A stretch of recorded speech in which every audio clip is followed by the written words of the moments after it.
श्रोताओं, मैं मुकेश गंभीर, डायरेक्टर रेडियो बूस्ट, कुछ विशेष मेहमानों के साथ आपके स्टूडियो में प्रस्तुत हूँ। साथियों, नीरज जी कहा करते थे कि इंसान होना बहुत सौभाग्य की बात है और इंसान होके कवि होना, कवित्री होना और शायर होना एक अति सौभाग्य की बात है। इस बात को पूर्णतः समझते हुए, महसूस करते हुए और जानते हुए मैं आज श्री राजेश अग्रवाल जी को, मैडम सुलेखा का विशेष तौर पर खैर मकदम करता हूँ कि आज एक पोइट्री के छोटे से सेशन के लिए आज हमारे स्टूडियो में आप प्रस्तुत हुए हैं और हमारे स्टूडियो को आपने कृतार्थ किया है। आप दोनों का बहुत बहुत स्वागत, बहुत बहुत खैर। राजेश जी, आपकी एक बहुत सुंदर सी पुस्तक मेरे सामने पड़ी है, जिसमें उस पुस्तक का नाम आपने रखा है पर्सपेक्टिव मेरी नज़र से। मैं इसके लिए आपको मुबारक देता हूँ और ये मान के चलता हूँ कि पर्सपेक्टिव अलग अलग होते हैं और जो पर्सपेक्टिव बनते हैं वो हमारी अलग अलग नज़र से ही बनते हैं। दृष्टि ही सृष्टि को जन्म देती है और सृष्टि वही है जिसको दृष्टि देख पाती है। इन दोनों का बहुत आपसी तालमेल है और फिर ये पर्सपेक्टिव अगर कविता के माध्यम से, शायरी के माध्यम से, कविताओं के माध्यम से व्यक्त हो पाए तो मैं ये समझता हूँ कि उसमें सिर्फ आप स्टार्क रियलिटी नहीं देखते, बल्कि उसमें आपके इमेजिनेशन का जो पुट है वो भी पड़ जाता है। तो मैं समझता हूँ कि ये अतिशयोक्ति आपके केस में भी नहीं है कि इंसान होना सौभाग्य की बात है और कवि होना विशेष परमात्मा की कृपा होना है, तभी कोई आदमी कवि बन पाता है। तो इससे पहले हम आपकी कविताओं पे बात करना शुरू करें, मैं चाहूँगा कि आप हमारे श्रोताओं को बताएं कि जितना सुंदर आपका व्यक्तित्व बाहरी तौर पर है, उतना ही सुंदर व्यक्तित्व आपके भीतरी लहजे में भी है। उस चीज़ को हम कहाँ से कैसे शुरुआत करना चाहेंगे वो आप हमें बताइए। सबसे पहले तो बहुत शुक्रिया गंभीर साहब, आपने हमें अपने स्टूडियो में आमंत्रित किया, दावत दी जी। मैं सुलेखा का तहे दिल से शुक्रिया अदा करना चाहूँगा जी, क्योंकि उन्होंने हमारे बारे में आपसे चर्चा की। अनीता जी का शुक्रिया अदा करना चाहूँगा और श्यामलाल जी का, भाई साहब आपका थैंक यू जी। सर, मैं एक बात अक्सर कहता हूँ, जिसने हर सुबह सूरज नए तरीके से देखना सीख लिया वो ज़िंदगी जीना सीख लिया। क्या बात, बहुत सुंदर। सबसे पहली शुरुआत वहाँ की होती है जी। मैं जिस अपार्टमेंट में रहता हूँ, मेरी ईश्वर की कृपा है कि सामने सनराइज होता है। 7वें मंजिल पे मैं रहता हूँ। और उसी अपार्टमेंट में हर रोज़ कंप्लेंट्स होती हैं। एक ग्रुप बना हुआ है, कंप्लेन ग्रुप। और मेरा मन करता है कि मैं आज के सूरज की फ़ोटो लेकर डालूं कि आज लालिमा कुछ अलग है। आज सूरज कुछ अलग बात। मेरे वो कवि भाव को समझ नहीं पाते हैं और मुझे ट्रोलिंग कर देते हैं। तो मैं उनसे कहता हूँ कि मैं सिर्फ यहाँ पे इसीलिए रहता हूँ कि मैं ये सनराइज देख सकूँ। तो अगर आपने सुबह के सूरज में नयापन देख लिया तो जिंदगी हर पल नहीं है। बिल्कुल ठीक। मैं यहाँ से अपनी बात रखना चाहूँगा। अब आपने हमारी तारीफ में जो इतनी अच्छी अच्छी बातें कही, तो उसका सिंपल सा जवाब और है कि देनहार को वो और है और भेजत सो दिन रैन। क्या बात। और लोग भरम हम पे करें तातो नीचे नैन। बहुत सुंदर। ये मामला है कविता का, हम कह दें कि हमने लिखा है, ये असंभव है। बिल्कुल। कलम चल ही नहीं सकती जब तक सप्लाई नहीं होती। जब से सप्लाई होती है थोड़ा सा शांति से बैठ जाते हैं, दरवाज़ा बंद कर लेते हैं और लिख लेते हैं, लोग तालियां बजा देते हैं। बात ये है राजेश जी, मुझे लगता है कि आपकी बहुत सी बातें जो बड़े सीधे ढंग से मेरे हृदय में उतर रही हैं, तो मैं भी आपका उसी लेवल पर साथ साथ अपने ढंग से निवारण करता जाऊंगा। तो जो बात आपने कही, मैं इसको यूं कहा करता हूं कि तेरे सदके में सर को नवाऊं तो क्यों ना नवाऊं। क्या बात। मैं तेरे सदके में सर को नवाऊं तो क्यों ना नवाऊं, और तेरे सजदे में सर को झुकाऊं तो क्यों ना झुकाऊं। तूने भी तो झोलियां भर भर के नवाजा है मुझको, फिर तू ही बता तेरे सजदे में गीत गाऊं तो क्यों ना गाऊं। तो आपकी पोइट्री में मुझे वो सारे गीत सुनाई देने जा रहे हैं, क्योंकि जिस भाव से आपने अपनी बात शुरू की है, मैं समझ रहा हूं कि आप उसके सजदे में ऑलरेडी सर नवा रहे हैं और कई कई ढंग से नवा रहे हैं। जी, ये भी उसकी बरकत है। गंभीर साहब, आप मानेंगे इस बात को। हाँ। कि अगर उसकी इजाजत नहीं होती, उसकी रहमत के बिगड़ तो असंभव है मामला। हाँ। मैं इस जगह पहुंच चुका हूं कि हर चीज में वो मौजूद है। यस। तो इसी, और आज भी जो हम मिल रहे हैं वो उसकी वजह से मिल रहे हैं। Exactly, right. एग्जैक्टली। तो मैं अपनी बात रखूंगा एक कविता के माध्यम से। हाँ। अगर सुलेखा बीच में कुछ कहना चाहेंगी तो। हाँ। जी सर। कभी कबीर के दोहे तो कभी मीरा की वाणी लिखी, कभी कबीर के दोहे तो कभी मीरा की वाणी लिखी, कभी सरहद पर बैठे खून की कहानी लिखी। बहुत सुंदर। चांद और तारों की ही नहीं गाथा लिखती कविता, चांद और तारों की ही गाथा नहीं लिखती कविता, कविताओं ने तो पूरे जीवन की कहानी लिखी। बहुत कविताओं ने तो पूरे जीवन की कहानी लिखी। जी, मैं सुलेखा अग्रवाल, और सबसे पहले मैं मुकेश गंभीर जी का बहुत आभार प्रकट करना चाहूँगी कि उन्होंने एक बहुत सुंदर कार्यक्रम का आयोजन किया है कि कविताओं से जीवन बदलता है। और साथ ही राजेश अग्रवाल जी का धन्यवाद करूँगी कि उन्होंने इस विषय को लिया, और हमारे बीच श्यामलाल जी बैठे हैं, अनीता मुकीम जी बैठी हैं, और परवीन वेद जी बैठे हैं। इन सबका बहुत बहुत आभार प्रकट करती हूँ। रेडियो बूथ के सभी सदस्यों का आभार प्रकट करती हूँ।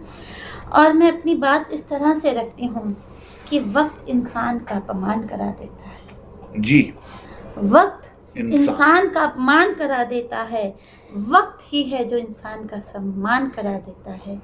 वक्त पढ़ने पर मैंने ये जाना, वक्त ही है जो इंसान की इंसान से पहचान करा देता है। क्या बात। वक्त ही है जो इंसान की इंसान से पहचान करा देता है। सर, आपसे मेरा एक प्रश्न है कि आपके नज़रिए से इंसान की किस दिशा से हम इंसान की पहचान कर सकते हैं? आपका दृष्टिकोण क्या है सर इसमें? बहुत शुक्रिया सुलेखा, आपने कविताओं के माध्यम से आज का टेक ऑफ किया और गंभीर साहब ने इसमें 4 चांद लगाए। क्यों ना अच्छा रहे कि हम एक कविता के माध्यम से इस बात का उत्तर दें। तो एक पहली कविता हम आपके सामने रखते हैं और इसका टाइटल है दृष्टिकोण। राइट। गंभीर साहब, जो भी मैंने लिखा है वो मेरी ज़िंदगी के तजुर्बे हैं। बड़ी तभी वो खरा और सच्चा हो। हाँ, उससे बाहर कुछ नहीं है। महात्मा गांधी ने कहा था my life is my message, जो कि दुनिया का सबसे बड़ा स्टेटमेंट है। इससे बड़ा स्टेटमेंट आज तक कोई, और ये कहने की हिम्मत चाहिए, मेरा जीवन ही संदेश है। मैं तो उनके पैर के नाखून के लास्ट हिस्से के बराबर भी नहीं हूँ, बट जो भी कविताएं हैं वो मेरे जीवन के तजुर्बे से उतरी हैं। इसमें से एक है दृष्टिकोण, कि देखा है हमने भी जिंदगी को करीब से, और बात कुछ बनती नहीं सिर्फ नसीब से जी, और होते नहीं अरमान पूरे खोखले इरादों से, चलती नहीं जिंदगी मरे हुए वादों से। बहुत सुंदर। कि मंजिल को पाना इतना आसान नहीं है, चलते हैं लोग मगर दिशा का ज्ञान नहीं है, और भरे पड़े हैं ऐसे लोग इस संसार में जो सांस ले रहे हैं पर उनमें भी जान नहीं। बहुत सुंदर। भरे पड़े हैं। करना है चमत्कार तो चरित्र को सूरज की तरह चमकाना होगा, और आती जाती सांसों में उत्साह का प्रवाह लाना होगा, और परिस्थितियां अनुकूल हो या ना हो, अब यहाँ पे अंतिम लाइन है, दृष्टिकोण को मजबूत बनाना है। तो ये उत्तर है सुलेखा का। और जो आपने बात रखी कि जी मैं चाहूँगा इसमें आप और इजाफा करेंगे। मैं, देखिए राजेश जी, एक तो आपकी बात से 100% इत्फाक रखता हूँ कि अगर आपने अनुभव के आधार पर पोइट्री, शायरी, कविता लिखी है तो वो दिलों से दिलों तक उतरती है। मैं कहा करता हूँ कि मेरी शायरी मुझको सुकून देती है, मेरी शायरी मुझको सुकून देती है और रग रग में मेरे नया खून देती है। दुनिया तलाशती है दौलत में, मुझको अल्फाज में ये जुनून देती है। मुझको अल्फाज में ये जुनून देती है। मैं दिलों के सच्चे जज्बात लिखता हूँ, जो बात आप कह रहे हैं। मैं दिलों के सच्चे जज्बात लिखता हूँ और होंठों तक आके जो रुक जाएं अल्फाज लिखता हूँ। कहने को कहता हूँ मैं बात अपनी, पर उसमें छुपी तुम्हारी ही बात लिखता हूँ। पर उसमें छुपी तुम्हारी ही बात। बहुत शुक्रिया, बहुत शुक्रिया जी। जी आज सुबह ही मेरी एक कविता है जी। आज सुबह ही जिंदगी से बात करने का ख्याल है। क्या बात? कि आज सुबह ही जिंदगी से बात करने का ख्याल आया, हम दोनों में बातचीत शुरू हो गई। ओके। मैंने कहा जिंदगी तुमसे कभी सवाल नहीं किया मैंने कहा जिंदगी तुमसे कभी सवाल नहीं किया, अपनों की बेरुखी भी तेरा प्यार लगने लगती थी। मैंने कहा जिंदगी मैंने तुझसे कभी सवाल नहीं किया, अपनों की बेरुखी भी तेरा प्यार लगने लगती थी। हर कदम पर तेरी दी गई चोट तेरी एक क्लास का इम्तिहान लगती थी। हर कदम पर तेरी दी गई चोट हर क्लास का इम्तिहान लगती थी। सोचा कभी इम्तिहान में मैं भी पास हो जाऊंगी। सोचा कभी इम्तिहान में मैं भी पास हो जाऊंगी। जो तू चाहती है वह हर काम मैंने किया। जो तू चाहती थी हर काम मैंने किया। अपना बेस्ट कर सकती थी उतना उससे भी ज़्यादा किया। पर आज इम्तिहान देने में मैं असफल हो रही हूँ। आज इम्तिहान देने में मैं असफल हो रही हूँ, क्योंकि तेरे इम्तिहान में मेरी झोली खाली है। क्योंकि तेरे इस इम्तिहान में मेरी झोली खाली है। अपनों की आंखों की बेबसी अब सही नहीं जाती। अपनों की आंखों की बेबसी अब सही नहीं जाती।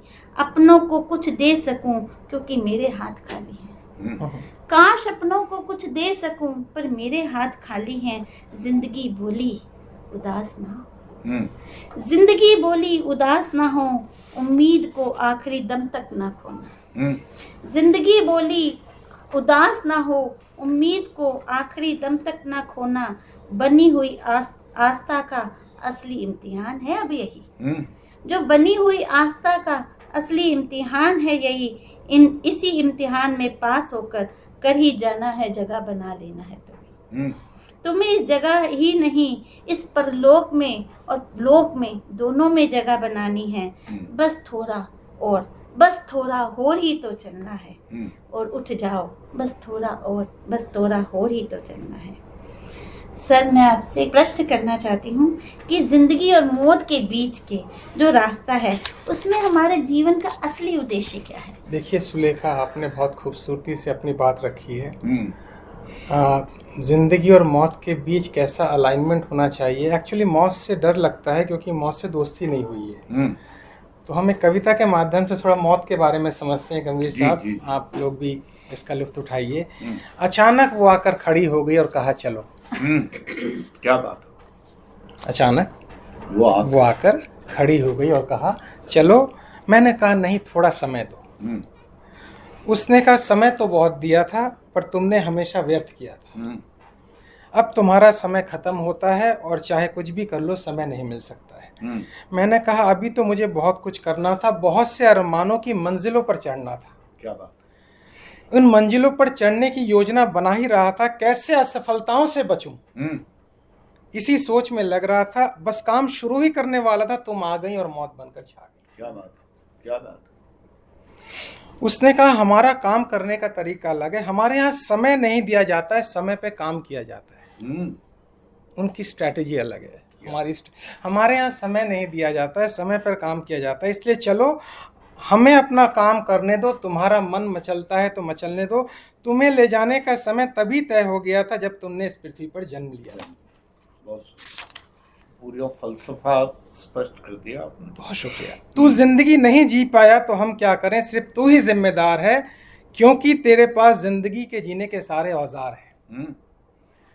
अब वापस चल, उन औजारों पर ठप्पा लगा देंगे, जैसा गया था वैसा आ गया, अपना समय सिर्फ सोच में बिता गया। दोस्तों, यही मौत की घड़ी है जो टिक टिक करते हुए हमसे मिल चली है। अंतिम की 4 लाइन है गंभीर साहब जी। और मुझे मैं बहुत खुशकिस्मत खुद को महसूस कर रहा हूँ कि आप इसमें 4 चांद लगाएंगे। टिक टिक करते हुए मिलते हुए चल पड़िए, इससे पहले कि वो हमें ले जाए, आइए जिंदगी को पूरी तरह जिया जाए, चाहे फिर जिंदगी सफलता या सफलता लाए, इसका गम हमें क्यों सताए। क्या बात। हम तो सुबह फूल की तरह खिले, शाम को मुरझाए, और जब मौत आए तो उससे हाथ मिला के धीरे से कान में कहा जाए, मैं तो कब से इंतजार कर रहा था, तूने आने में देर। क्या बात। ओशो की पूरी फिलॉसफी आपने इस कविता में कह दी। इसलिए तो वो ये कह के गए कि मेरे जाने पे कोई भी रोएगा नहीं, बल्कि गीत गाएगा।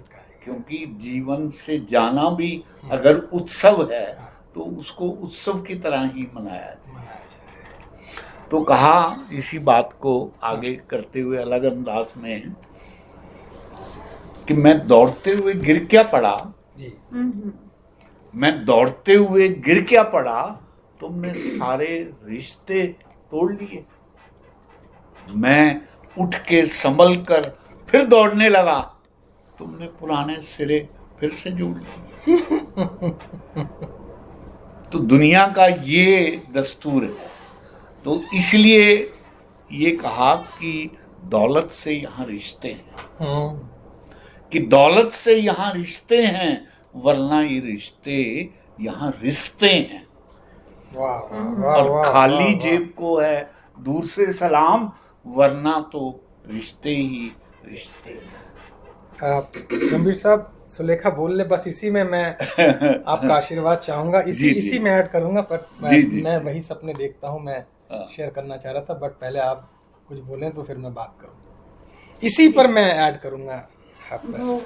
ठीक है, पर थोड़ा अलाइनमेंट मिस हो सकता है, लेकिन चूंकि ऐसी जगह लाके खड़ा कर दिया गंभीर साहब ने कि अगर मैं इसको छोड़ता हूँ तो फिर वो क्या कहते हैं, तो पहले मैं वो बात कह दूं, ज्यादा अच्छा रहेगा सुलेखा, क्योंकि ऐसी जगह लाके इन्होंने मुझे छोड़ा है तो अच्छा रहेगा।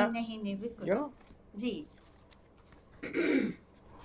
आपने लास्ट की जो लाइन है वो रिपीट कराएगा गंभीर साहब, कि दौलत से यहाँ रिश्ते, वरना ये रिश्ते यहाँ रिश्ते हैं, और खाली जेब को है दूर से सलाम, वरना रिश्ते ही रिश्ते। तो गंभीर साहब, हम ट्रेनिंग में हैं 30 साल से, लोग हमसे पूछते हैं सपने कैसे अचीव करें। जी, कोई हेल्प नहीं कर पाया तो हम ब्लेम कंप्लेन, ही हमारी नॉर्मल हैबिट है पूरे सुबह से। उस पर एक कविता आपके सामने है। जी। मैं वही सपने देखता हूँ जिन्हें खुद पूरा कर सकूं, गुड, और उतनी इच्छाएं रखता हूँ जिन्हें अपने दम पे भर सकूं। और ये जहान सबूत मांगता है, आपकी बातों का प्रूफ मांगता है, और खाली खोखलों से भीड़ भी नजरें बचाती है, और भरे हुए समंदर के पास नदी तक जाती है। जी, आपके भीतर क्या है लोग उसे बाद में जानेंगे, पहले आपके हुलिये से आपको पहचाने। रोने चिल्लाने से लोग दया तो दिखाते हैं, पर दूर आप नजर आ जाएं तो फुटपाथ पे चले जाते हैं। बिल्कुल। इसलिए उठो जागो और शेर बनो, उठो जागो और शेर बनो, जो जंगल में अकेला चलता है और हिरणों के झुंड में जाके शिकार को पकड़ता है। बहुत। मैं वही सपने देखता हूँ जिन्हें खुद पूरा कर सकूं, बहुत सुंदर। उतनी ही इच्छाएं रखता हूँ जिन्हें अपने दम पे भर सकूं। बहुत सुंदर जी गंभीर साहब। जी, आपका रह गया था ना।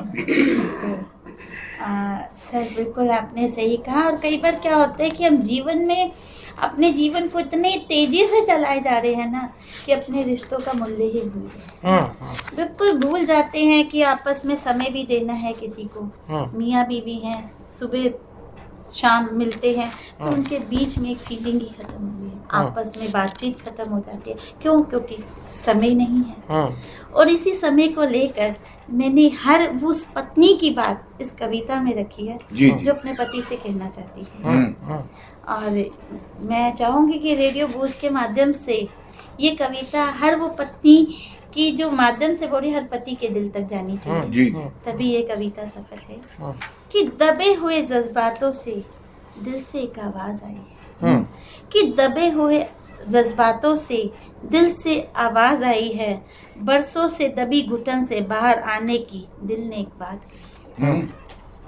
चलो ना, एक पत्नी की फीलिंग है जो अपने पति के लिए कह रही है, चलो ना जिंदगी की आपादापी से कुछ बाहर चले, चलो ना जिंदगी की आपादापी से कुछ बाहर आए, खुले आसमान के नीचे क्यों ना फिर से एक दूजे की दिल की बात कहें, भोर की किरणें तले चाय के प्यालों के साथ एक दूजे के क्यों ना हम जज्बात कहें, छोड़ो ना क्या खोया क्या पाया, छोड़ो ना क्या खोया क्या पाया, ये काफी है हर जीवन का पहलू हमने साथ निभाया, क्या बात, छोड़ो ना क्या खोया क्या पाया, ये काफी है कि जीवन का हर पहलू हमने साथ निभाया, कुछ पाने के चक्कर में कुछ खो ना जाए, कुछ पाने के चक्कर में कुछ खो ना जाए, एक दूजे के संग हंसी के लम्हे अब छूट ना जाए, तो जीवन का भरोसा नहीं है जी।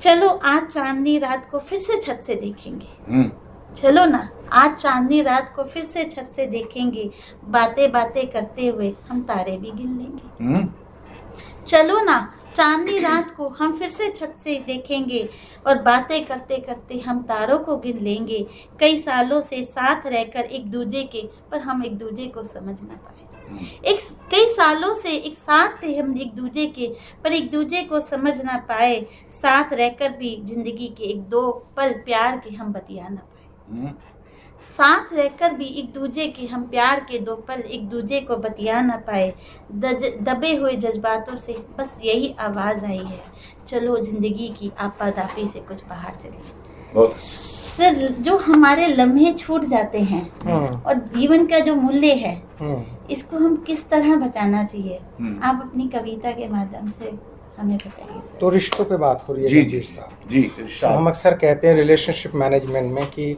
किसी को पहचान ना लगे किसी को जान ना लगे, हम साथ रहते हैं बट पहचानते हैं बट जानते नहीं। ये हजारों पेड़ जो एक कतारों में खड़े नजर आते हैं, पास आके देखो तो इनमें भी फासले जी जी, तो इसी पर सुलेखा ने कहा और सर आपने कहा मूल्य चुकाना पड़ेगा अगर करना चाहते हो प्यार, ओके, बदले में मिल सकता है तिरस्कार, कदम कदम पर हो सकता है इनकार, कुछ लोग कर सकते हैं गलत व्यवहार, पर फिर भी क्या कर सकते हो उनको प्यार। क्या बात, मूल्य चुकाना पड़ेगा अगर देखे हैं बड़े सपने, उसमें रुकावट डालेंगे तुम्हारे अपने, पहनाएंगे तुम्हारी को नकारात्मक सलाहों की माला, और कोई साथ ना देगा जब निकलेगा तुम्हारा दिवाला, पर फिर भी क्या जलाए रख सकते हो अपने सपनों की ज्वाला। मूल्य चुकाना पड़ेगा अगर बांधी है रिश्तों की डोर, कभी कभी उनकी हरकतें तुम्हारी उम्मीदों को देंगी तोड़, दिल में बार बार उठेंगे उलझनों के शोर, पर फिर भी क्या रख सकते हो अपने संबंधों का जोड़।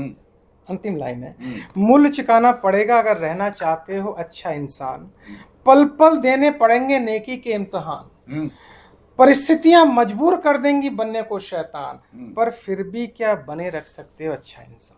क्या बात, बहुत ये तो प्राइस पे करना है, जिंदगी हर वक्त प्राइस मांगती है, हर वक्त टेस्ट और वही है रिश्तों की डोर कि आपको नफरतें मिलेंगी, आपको नॉन रिकॉग्निशन मिलेंगी, आपको रिवर्ट नहीं मिलेगा, फिर भी आप हाथ पकड़ के कह सकते हैं I love you, I am with you. Rajesh ji, तभी कोई शायर कहता है कि तेरा रिश्ता मेरा रिश्ता एक अजीब रिश्ता, तेरा रिश्ता मेरा रिश्ता एक अजीब रिश्ता है, और कहने को कोई नाम नहीं पर सबसे करीब रिश्ता। क्या बात। और कहा कि दुनिया के रिश्तों में मैं तेरा कुछ भी ना सही, दुनिया के रिश्तों में मैं तेरा कुछ भी ना सही, दिल के आईने में देख कहीं मैं सबसे ऊपर तो नहीं। क्या बात है, क्या बात है, क्या बात है, क्या, बहुत बहुत धन्यवाद। तो रिश्तों पर कुछ बात आप और कहना चाहते हैं?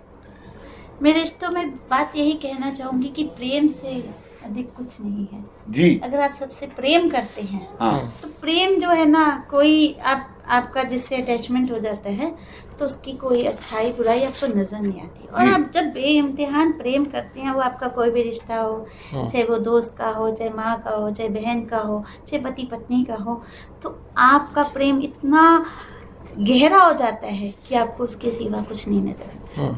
तो उसी प्रेम पर मैं 4 पंक्तियां बोलूंगी कि उसकी बातों में डूब जाने में मजा आता है जी, कि उसकी बातों में डूब जाने में मजा आता है, छलिया है पर वो छले तो मजा आता है। कि प्रेम में छल भी हो रहा ना तो हमें अच्छा लगता है, चल ना इसने कर दिया तो क्या बात है। कि उसकी बातों में डूब जाने में मजा आता है, छलिया है पर वो छले तो मजा आता है। कृष्ण प्रेम में डूबी एक ऐसी मीरा दीवानी, कृष्ण नाम लबों पे हो तो जग पिला दे जहर, तो जहर पीने में मजा आता है। जग पिला दे जहर तो जहर पीने में मजा आता है। जब मीरा का प्रेम था वो कितना शुद्ध था। अगर हमारे जीवन में प्रेम आ जाएगा ना तो जीवन का महत्व ही अलग हो जाएगा और रिश्ता खुद ब खुद निभाना नहीं पड़ेगा। प्रेममयी जीवन होगा, प्रेममयी रिश्ता होगा जी। सब प्रेम कीजिए, प्रेम के साथ रिश्ता निभाइए और देखिए सामने वाले की छोटी बड़ी बात कुछ मायने नहीं रखती, अपने आप आपकी सारी बातें सॉल्व। बहुत सुंदर, बहुत सुंदर जी, जी। मैं इसी बात को एक कविता से समाप्त करूंगा और अंतिम कविता मेरी तरफ से होगी। बात उन दिनों की थी जब हमने अपने आप को नहीं जाना था, क्या बात, और हमें कोई प्यार कर ले इस बात का दिल दीवाना था। दर दर भटकता था मैं, हर एक की दहलीज पे सर पटकता था, पता नहीं किस किस का दरवाजा खटखटाया था, हर अजनबी के सामने हमने उम्मीद का दामन फैलाया था जी। किसी ने प्यार किया तो किसी ने खिलवाड़ किया, किसी ने प्यार का व्यापार सरे बाजार किया।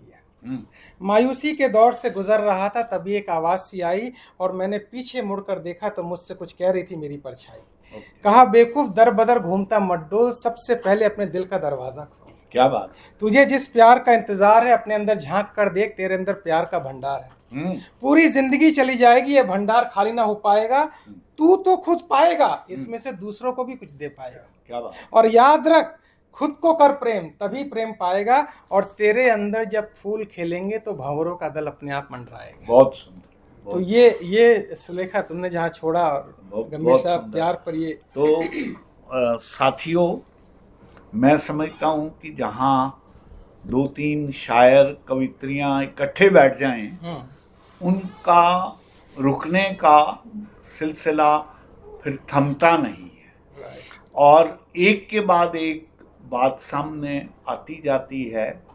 लेकिन क्योंकि समय की सीमा है तो मैं भी जो बात आपने राजेश जी कही है उसको मैं अपने एक अशार के माध्यम से समअप करता हूँ, और वो ये है कि तेरी हल्की सी दस्तक ने खुलवा दिए मेरे बरसों के दरवाजे बंद। वाह, तेरी हल्की सी दस्तक ने खुलवा दिए मेरे बरसों के दरवाजे बंद। ये तेरे दस्तक की ताब थी या कमजोर थे मेरे दरवाजे बंद, या कमजोर थे मेरे दरवाजे बंद।